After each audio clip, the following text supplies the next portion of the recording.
ল্যারিনা ও পরীর বন্ধুত্ব পার্ট 4।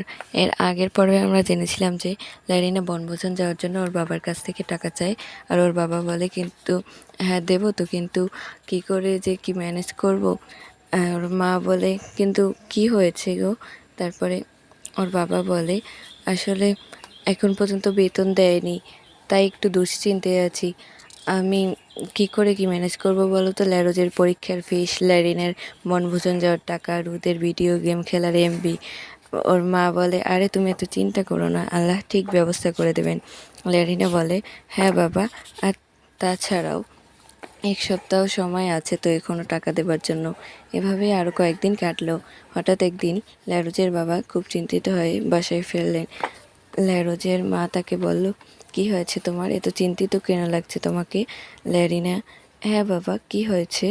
ল্যারোজের বাবা কোনো কিছুর উত্তর না দিয়ে চলে গেল, তার ঘরে চলে গেল।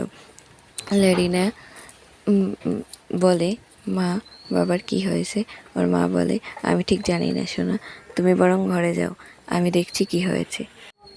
এরপর ল্যারিনার মা ওর বাবার কাছে চলে গেল, আর ল্যারিনা ঘরে গিয়ে খুব অস্থির হয়ে গেল এটা জানার জন্য যে ওর বাবার ঠিক কী হয়েছে।